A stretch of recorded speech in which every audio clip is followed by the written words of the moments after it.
Hey fam, my name is Itimi and you're welcome to another episode of Founders Connect. Here I have conversations with amazing entrepreneurs and operators that are Africans and also in the UK. Today I'm having a conversation with Mariam Jimoh. She's the founder and CEO of Oja. Oja is a product that I really like and I've been using for a while since I've been in the UK here.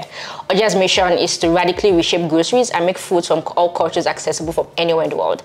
Mariam was listed in Forbes under 30 technology list in 2021 and they've also raised about $3.4 million, which is really interesting. So we're going to hear all about Mariam's story, why she decided to be Oja, how it's going, and all the lessons she has learned along the way. Make sure you stay and watch this video to the end.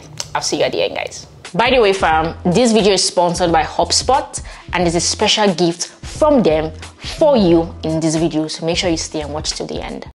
Hi, Mariam.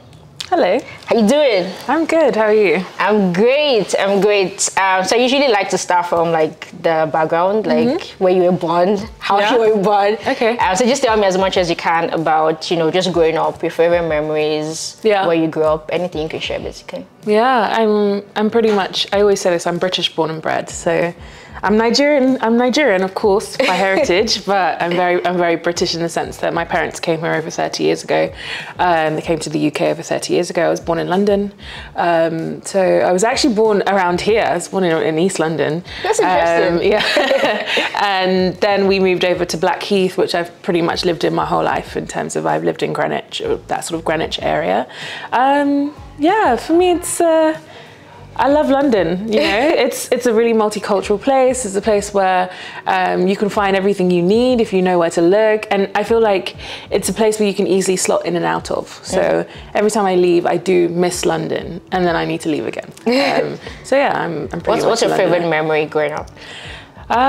Growing up, it'd be just pretty much me and my brother, like just wrecking havoc around London, to be quite frank. Me and my younger brother and our aunt, and she used to take us everywhere while my parents were always working. So pretty much, I would say that pretty much anything to do with that, anything to do with kind of cooking with her, going out and about, pretty much. Did you visit Nigeria a lot growing up or at all? No, actually, once or twice. I've actually been in Nigeria more now, I'm older, by myself, because my parents at first were just like, no, why do you want to go back to Nigeria? That's the way.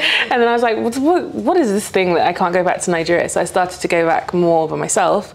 And then of course I had friends who went back as well and were from there as well, just came here for university. So yeah, I go a lot more now than I did growing up. That's amazing. Sure. Tell me about how you decided to be Oja, like the journey towards getting to Oja, school, other jobs that you had before you founded the company. Yeah. My background is very eclectic. So I started off wanting to be a doctor, not really knowing why I wanted to be a doctor. It's a very Nigerian parent thing where they tell you, okay, so you're going to be a doctor, right? Yeah. So I was like, okay, fine, I've got the grades, whatever, let's do it. So I got into UCL to study medicine, and then I got there and I just realized, actually, I don't want to be a doctor, and everyone around me really wants to be a doctor. I think that was when I really clocked it. Like, people were washing their hands like surgeons, like they just really wanted to be there, and I was just like, not for me. No, this is not for me at all. So I started doing some investment banking internships, and I changed my degree to a 3-year degree instead of the 6 years, and I did biomedical sciences, graduated in that, and just did internships in investment banking. So I like to try things. So I tried pretty much everything in investment banking. I did sales in one internship, and then I did capital markets, and then I did IBD. I did IBD in terms of mergers and acquisitions, and that's where I sort of settled. But in the meantime, I set up a couple of companies. So I set up WCAN, which is a network for Black women in the corporate world. For the professional and personal development of Black women in the corporate world. And that was I think it was in my second to last year. And then I also was just interning at a few startups. I worked at a couple of fintech startups as well. And then I finally... So you're doing all of this while you were in school? Yeah. Right. And then when I graduated, I went to work at Rothschild for doing mergers and acquisitions in their industrials, logistics and business services companies. So I was there for a couple of years, but that was where I first interacted with the problem I think Oja is trying to solve, because I was living by myself, I'd moved out, and I just never ate Nigerian food. And it wasn't because I don't really like to order Nigerian food. I don't feel like it's nice. I never really enjoy it. I prefer home cooked food. I love to cook, I love to eat. and I could just never get the ingredients I wanted. I'd wake up on a Saturday and I'd just be like, this is my only day and I just have to go all the way to Lewisham, or I have to go somewhere I don't want to go to. So at first I was just like, okay, well, wouldn't it be nice? But the more and more I thought about the problem, I realized this is actually a gap that a lot of people are facing. And the more I spoke to people about it, the more they would find themselves in the problem. And I'm talking everybody I'd speak to. So even if they were like Irish, they'd be like, yeah, I'm really struggling with this as well. I'm like, okay, it's not really the same, but it is the same, because everybody wants their food that it's like the closest thing you have almost to your culture, most portable thing. Like, you can't bring everything from Lagos, but you can bring the recipes you've been taught, or the foods that you know and you love. And that's a really key magic that I thought would make a really good business. So from there, I just thought, let me just test it. So I built out a couple of apps, and When you say couple of apps, what do you mean exactly? So I built out an Android and an iOS app. Yourself, or you got like... I got someone to build it for me. I outsourced it to a company, which I would never do again. It was character building, working with an outsourced tech company. So they built version 1 of the apps, which was a marketplace. So it was using stores that already exist, picking up things from there and then sending those to customers via these apps. And we ran this pilot for, I don't know, 3 months or so, saw some good results in the user behaviors. And then I was like, this marketplace is quite hard, because these stores, it's like we're just an extension of the problem of this market. It's like it's so fragmented, the infrastructure is not there. And if we do a marketplace, all we're going to be doing is being an extension of all of that inefficiency. So we need to own something here. So we built out version 1 while I went out to raise, pitching version 1 of the Oja warehouse model. So we have a warehouse now, we stock products, we've got our own tech, and we use that to send products across the UK, well, across London right now. And our focus is really about, I think the defensibility in this business is really how you acquire customers, which is very community driven. It means it's not very expensive to acquire customers, because people need this. And there's a community effect, there's word of mouth, there's all these things that you don't pay for that drive sales. And then on the other side, the defensibility is around the supply. So it's a really fragmented, I think that's the problem. You see loads of these things popping up and then they don't last very long, and it's because the market is incredibly inefficient, very fragmented. Infrastructure is not there at all. It needs to be formalized the way regular grocery has been. And tech can really speed that up. So that's the way we're really looking at this business, that, you know, grocery is a great hook, but actually it needs to be completely transformed. Yeah, so let's go back to investment banking for a bit. What are the lessons that you think that you learned, or the experiences that you gained in that time? Like, so a lot of years, a lot of internship, different companies, that has made it easier, or that you're translating to what you're building at Oja? I think investment banking teaches you how to work, like, to be frank. Like, I think a lot of people actually don't know how to work. And I think banking actually puts you in that mindset where you have to work very long hours. Sometimes things that seem like they're not important to other people, they're actually really important to you, because you don't even know why. It's such a strange environment to be in, where you're up like modeling at like 2 a.m. and you're thinking, why am I doing this? But I can't leave because I need to do this, and I want that pat on the back. I want someone to say, this was a really good job.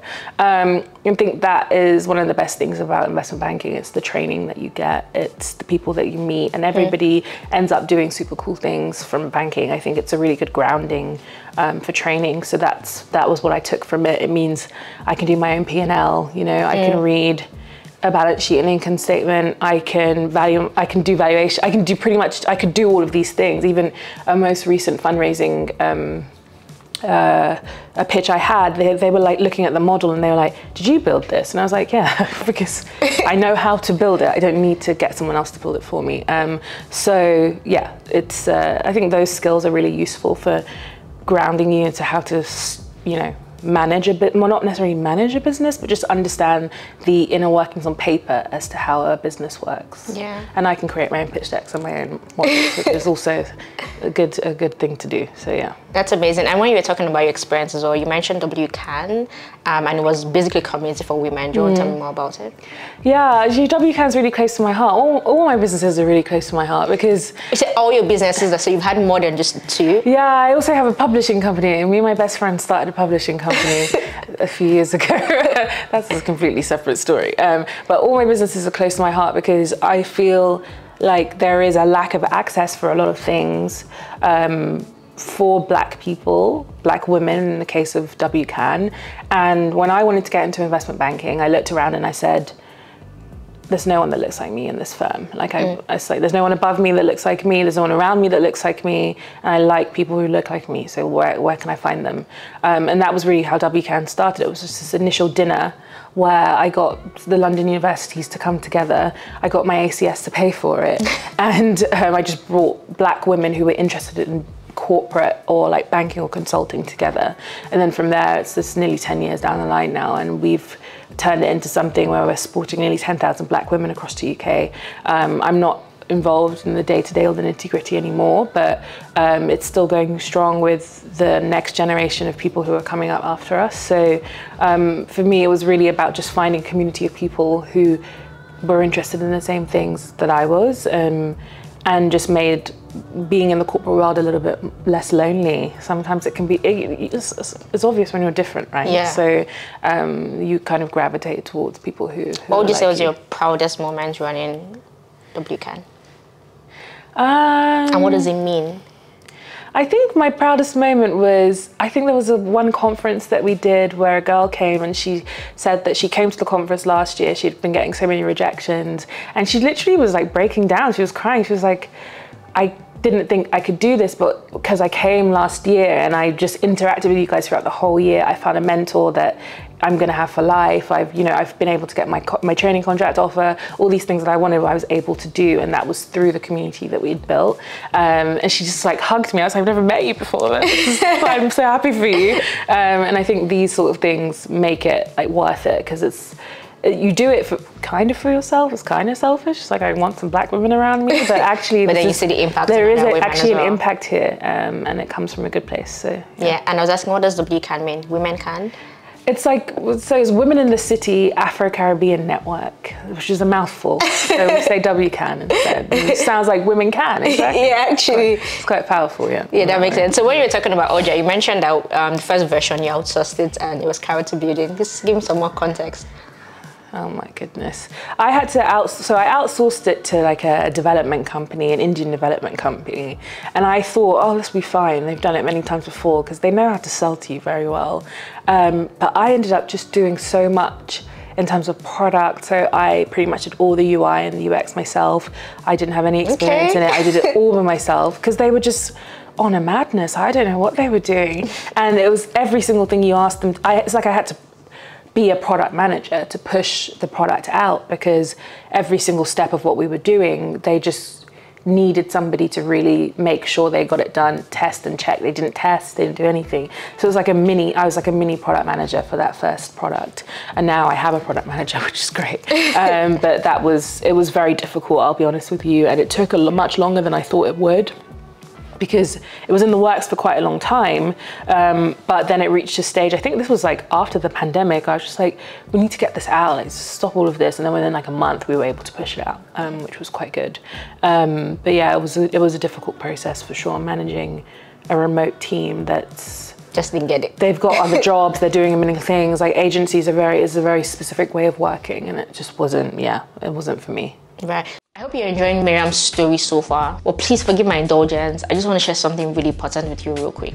The beauty of Founders Connect is that it works for investors who want to learn about the stories of the startups they're investing in, startup founders who want to learn about their peers and just get relatable content, and even wannabe entrepreneurs who are getting inspiration and motivation to start their ideas. And so this free resource is valuable for both, whether you're a startup founder, you're an investor, or you want to be an entrepreneur. HubSpot is offering a free startup business kit. They're offering you 9 free templates to help you determine if your business idea is a feasible endeavor, to help you plan out your priorities and even pitch it to investors.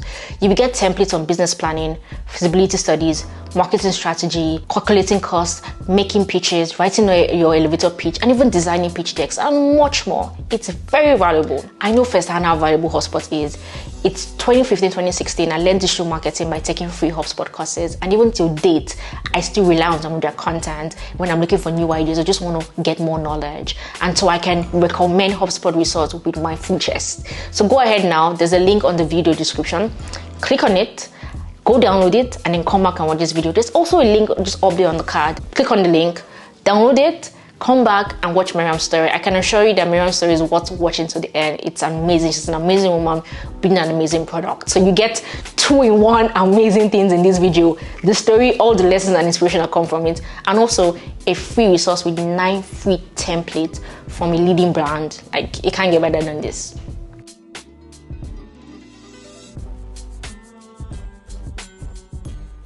So I'm kind of curious here, when you started building Oja, had you quit your job at that time, or? Yeah, I had, but not for Oja. Like, a lot of people think I quit my job for Oja. I didn't. I was doing consulting, I was doing some other work, I was working on my other business as well. I'd had enough of banking, so it was not really a case of, you know, this wasn't a romantic story of me quitting my job and now building this business. It wasn't like that at all. But I did end up just sidelining everything and then focusing on Oja. When the time came. And what was the turning point, or what did you see that said, oh, you know what, I can actually ignore everything else and focus on this particular business? I think the pandemic helped a bit because I was just struggling more with the problem. Like, it's very me-centric, it's quite bad. I was just like, well, how am I going to get this stuff now? I have this app, you know, everyone's kind of inside. Maybe I should start to focus on how we're going to do this. So we went into the stores. I say we, it was like me and my best friend. We went into the stores, we scanned every single product, we wrote down every single barcode. My dad's background is in tech, so he built me like a barcode scanner with my iPhone to make life easier for me, and we just put 1,500 products on the app. But yeah, it was great, to be honest. It was quite fun looking back on it now, yeah. What has been the most exciting and then most frustrating thing about running a grocery business? Running my own business? Yeah, running grocery? Yeah.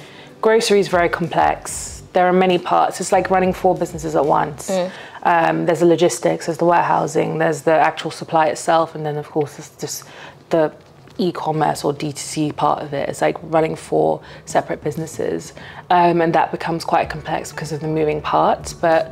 And it's also one of those things, like, you need a big team to do it. So we went very quickly from family style of like 1 or 2 people to like 15 people, because you have to do it that way. There isn't it's just the way it works because there's so many moving parts.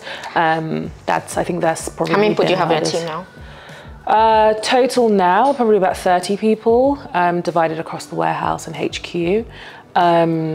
Yeah, we're getting there. Then there's more to come, but also, you know, the climate right now is that we should be as lean as possible, and we're trying to focus on growth and profitability. So that's what we're trying to do as well, like seeing how much we can get out of the team we have right now. Right. So the most frustrating thing is that there's so many sides to the business, but what is the most exciting? The most exciting thing is the potential of grocery. I feel like grocery, everybody needs grocery. Grocery doesn't get hit during a recession. Nothing happens to grocery when the economy is down. It's because people need to eat. Yeah. And that is one of the exciting things, is that if you wanted to create a very vertically focused consumer commerce model, grocery is the best place to start. If I wanted to say, I want to sell things that Black people want to Black people, grocery is an amazing place to start, because everybody can relate to that, whether they're like me or like my parents or whatever. And then it gives a potential for you to be a bit like an Amazon, where the hook is books, but you can sell pretty much anything to them. And that to me is the most exciting part. And is that the plan? Well, we'll see how it goes.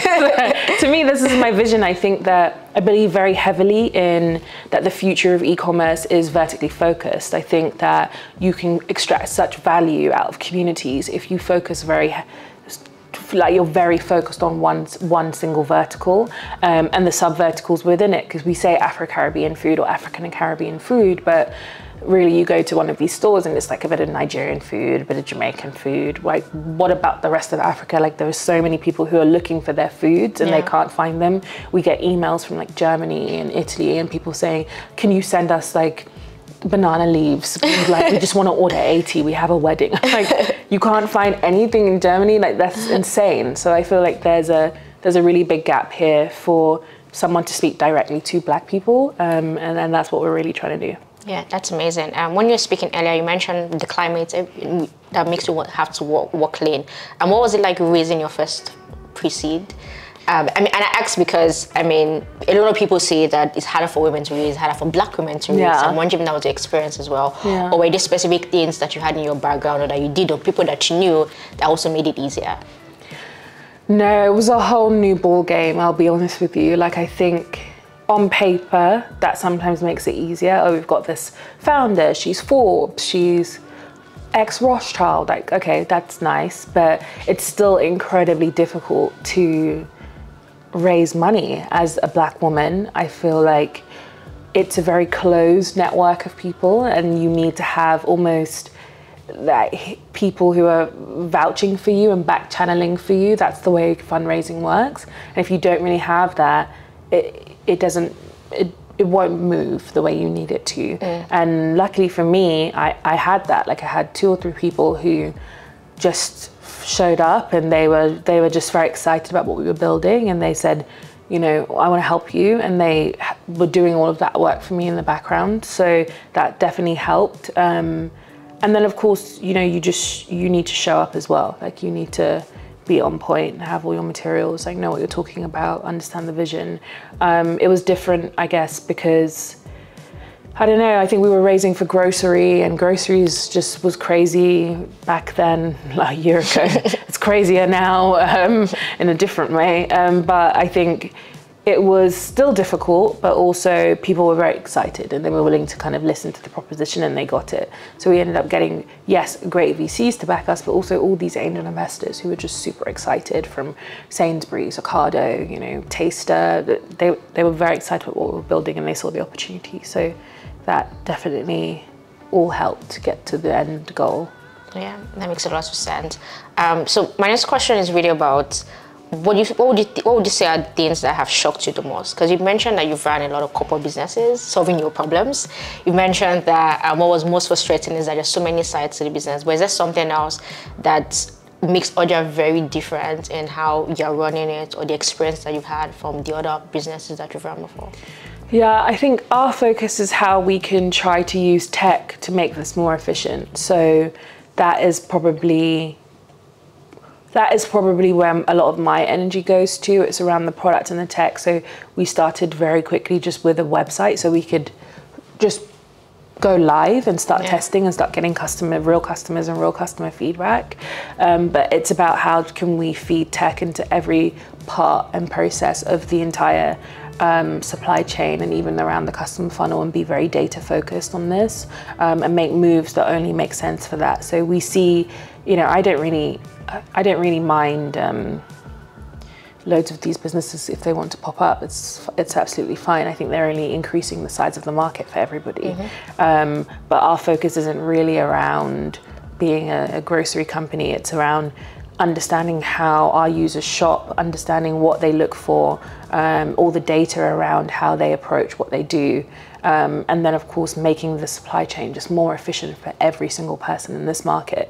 That's the end goal. So I think it's great when other participants come in. It's not really too much of a shock. So yeah, I think it's the tech focus for me that's probably been one of the greatest things and the hardest things, but it's especially when it hasn't been done before. Yeah. But yeah. Yeah, that makes sense. And as you're answering the question, I was thinking about how you're building your team. And I asked because when you're talking about the outsourcing part of it, you started doing design yourself, started doing product management yourself, your investment background have got you doing valuations and CFO work. And I'm like, okay, you've probably done everything except actually code. But so having that amount of skill set or that just doggedness to be able to like, hey, I don't know it, but I'll figure it out. How have you translated that into how you build your team or the kind of people that you hire? Yeah. You know, I'm a very get stuff done, asterisk stuff done person. My team knows that very well of me, and that's what I try to feed in our culture. It's like, you're coming and you're telling me all the reasons why you can't do this thing. Actually, I'm not interested. I need to understand how you think we should approach it. If we can't do it this way, then how can we get there? Because if I could do it, then we all can. That's really my vibe. And sometimes it works, sometimes it doesn't. I don't really have a soft touch, and I'm trying to work on that. But that's the way I foster and build my team. And even when I'm interviewing or trying to get to know employees or potential employees, it's really like, so what do you like doing, and what don't you like doing? And whenever you had no idea how to do something and you found a way to do it, like, those are what's more important to me than if you have all the experience in the world. Because I think sometimes when you have an answer to every question, I find that actually those are some of the worst hires. The ones that think they know the answer to every question. You never know the answer to every question, because eventually asking the question is what creates innovation. It is what makes things more efficient. And if you can't ever say, well, this is what I know, but actually there's this big gap that I never really thought about, then we're not really going to get to where we need to get to if we really want to say we want to build something that's different and that's ever been built before. Right. So a quality that you look out for is people who have a lot of willingness to learn and to just find solutions. Curiosity is important. I hate people who try to make things look nice on the outside and not interested. I think it's nice for other people, but when it's just me and you, I need to understand the reality of what's going on. And that's been hard, actually, because like you said, I'm the kind of person who will just get things done myself, but I cannot run an entire business by myself because I'm not the smartest person in the room when it comes to operations or warehouses or logistics or, buying. So I need to build a team of people who are excellent at those things, but we also need to have a culture fit where we can just get it done. So yeah, that's been probably the journey building my team. Awesome. Obviously, one of the mistakes that I think that you've made is outsourcing, right? Are there other mistakes that you've made along the way in the last 18 months of running Oja, or is it something that if you were to go back pre-pandemic, you would do differently? I would have launched quicker. I think everything works out the way it's supposed to, but I would just have gone live quicker. I would have done more quicker, because the more you start to do things, the more you learn and the more you can iterate. So that's probably one of the things, just executing faster. I would have executed messier as well. I think there's no need for perfection in this, like, especially when you're first starting out and you have this core group of customers who love and are excited by what you're doing. You just need to get as much information out of them as possible. So yeah, I would have maybe strived less for perfection and moved quicker. I think these things always are helpful. Yeah. That's it. Pretty much. What would you say inspires or drives you? It's a really good question, and I feel like I'm really boring because I don't really have that much of an answer, I'm really honest with you. I just have this thing inside me where I just don't like when things aren't easy for me. That's like, this is really what drives me. It's like, I like soft life, like I like calmness, I don't want any madness. And if I have to be trekking across like London to get plantain, like that doesn't work for me at all. And people don't really understand that these are the things that drive me more than anything else. I just don't understand why I can't have a basic standard that everybody else can have. otherwise, it's not. I wish it was something more inspirational. Like, I mean, soft life actually is it. Like, soft life is life. So that's where I'm at. So for me, that's my inspiration. I would say more, or what drives me more so than anything else. And that's a great one. Like, if you can solve your problems, because you hardly ever find that your problems are unique to you, right? There'll always be people who like can relate. So, yeah, that makes a lot of sense. For sure. And then it's like, okay, we're really doing something here, really solving something. So let's get all the way there. Let's try and make sure we can do this. And that also drives me day to day and my team. So. What are you looking forward to the most in what Oja becomes in the next 3 to 5 years? I'm looking forward to us becoming a household name amongst our community. So everybody kind of understanding, even if you go to Spain tomorrow or you go to France tomorrow, just knowing, like, if I needed something really quickly, if I needed even my hair products or I needed something, I could just go on Oja. It's going to be really simple and easy.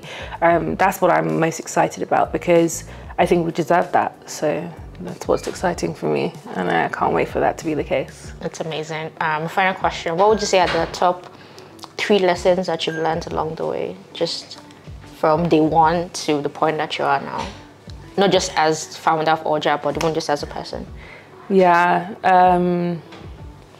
Number one, maybe the more you know, like, the more you know nothing. I just feel like the more you think, the more you read something or gain knowledge in something, the more you realize there's just so much more to know and so much further to go and so much more curiosity to go deeper. That I think also progress over perfection. I just don't think things need to be perfect. I think they just need to be better than they were yesterday, and you continue at that speed.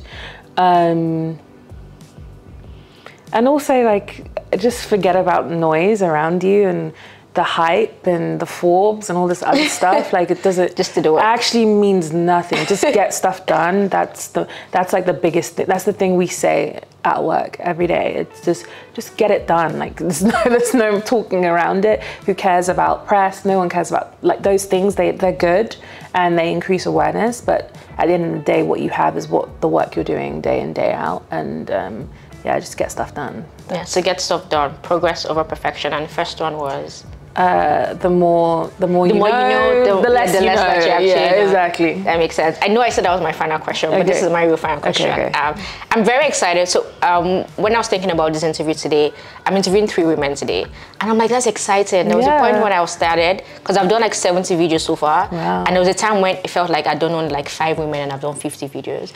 But the last time I shot in Lagos, I did more women than men now. Now I'm like, I'm super excited. Yeah. And the reason I'm excited is not just because like I'm getting to learn stories from Black women, but also because I think it's very important for upcoming other women entrepreneurs, or who want to be entrepreneurs, or even just operators, people who just want to see people that look like them doing amazing stuff. And men are great, but like we need to see more women like that.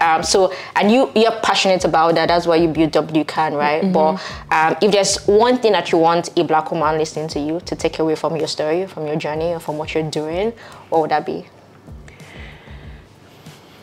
I think, you are a Black woman and that it cannot change. So you have to put it to the back of your mind. That's the way I feel about it. I feel like you have to find the people who are willing to give you a leg up, because that's what you would need. Like, you can work as hard as you want, but somebody needs to give you a leg up at some point. And I think you should be focused on how to get those things alongside hard work, and know in your mind that I am a Black woman and I'm going to face all these things because I'm a Black woman, but never let it hinder yourself. Don't hinder yourself because you are aware of that, because I'm aware of it every single day in every single room I go into. It's the first thing that will come to my mind, and I have to say, well, that's not going to change. So, so let's move on to the next step. So I would say, just don't ever feel I can't do something because I'm a Black woman, or this is going to be too difficult for me because I'm a Black woman. It probably will be, but we're still going to do it, right? Yeah. So let's figure out how we're going to push forward. And I think that's probably the biggest focus. And also just find an opportunity to uplift everyone around you at all times. Like, people are always saying to me that, if I was in a job interview and there's a Black woman, it's X, Y, Z. For me, if I was in a job interview and there's a Black woman, I'm going to choose a black woman. I'm not going to lie, because everybody does it. There's an unconscious bias we all have. And I feel like sometimes as black people, we push back on that unconscious bias. So we can't be biased, but why? Because everyone else is being biased, which means we're just on the back foot. Exactly. Like, nepotism is like bad thing, do it. I don't see any problem with it personally. I hope I don't get in trouble for saying that. But that's my view. So for me, always take the opportunity to uplift another black woman. That's where I always stand on that as well. So, yeah, I really like that. One of my favorite things about doing these interviews is not just because of people that watch it, because I know that they always learn, but because I also learn from it, right? Awesome. And there's a lot of things I've learned from your story. I think the first thing that struck me was just how you're really into just getting stuff done. So like when you start talking about, I was in investment banking, but you said in UI UX, and I'm like, oh, okay. I don't know how I got here, to be honest. I say it all the time. Yeah, and that's one of the traits that I see, like, because I've seen a lot of patterns as well with a lot of founders I've interviewed, just like the ability, like, oh, this is a problem that I'm really passionate about, and I'm going to do whatever it takes to get it done. If I have to roll up my sleeves and get my hands dirty or learn a new skill, I'm going to do it. And then at some point, if I then have the funds or the access, I wouldn't hire other people. But at the beginning, as scrappy, as messy as it can be, like, that was the first thing I learned. And then the other thing I learned was just about how, I think, and you didn't say it, but it was in the stories that you were saying about how Oja is very customer focused. And you just kept saying, oh, we tested at first, learn customer behavior, learn data. I'm a data person, so I'm like, oh, okay, this is really great, right? And I was telling you at the beginning that when I ordered my first Oja package and I saw the package, I'm like, oh, there's something intentional here. And so just hearing you say, oh, we're very intentional about listening to users, understanding their behavior, getting the data, that just really makes me feel good, because I can then see it from the product myself. And I think that's very important, because the best way to build a great business is to be very customer centric, you know. And I think the last thing that struck me was when you're talking about women, like, it's never going to change. I'm always going to be a black woman, and honestly, there would always be an unconscious bias in every room, but that doesn't have to limit me. It could then be an opportunity for me to say, hey, regardless of whatever I'm walking into, I will still show up and do my best, and then create room for other black women as well to, you know, do their best whenever I can. So yeah, awesome. I've learned a lot. Great, I love that. Thank you so much. Do you have any final words for me and my viewers? Just keep building. Just get it done. I feel like don't ever think this is the right time to be building a business. This is the right time when everything feels like it's going to like crap. It's the right time to build something super impactful. So just keep pushing. And if you're interested in building something, this is the time to do it. So yeah. That's amazing. And of course, if you're in the UK, use Oja. And of course, yeah, shop on shop on Oja. Yeah, guys, try it out. Tell me what you think. Even if it's good, bad, anything. I love the feedback. So yeah. Amazing. Awesome. Thank you so much, Mariam, for having this conversation with me. And thank you guys for listening to this conversation to the end. I know that you learned something, that you enjoyed the video. So make sure you like, share, comment, and please subscribe to my channel before you leave. I'll see you in the next video. Peace out. You can tell them peace out as well. Peace out. Amazing. Hey, I hope you enjoyed watching this video as much as I enjoyed having this conversation with Mariam. Thank you so much for watching to the end, by the way. Also, remember that you too can build a great business. Download HubSpot's free business startup kit with 9 free templates. There's a link in the video description. Just click, download, and I would see you in the next video. Oh, don't forget to subscribe.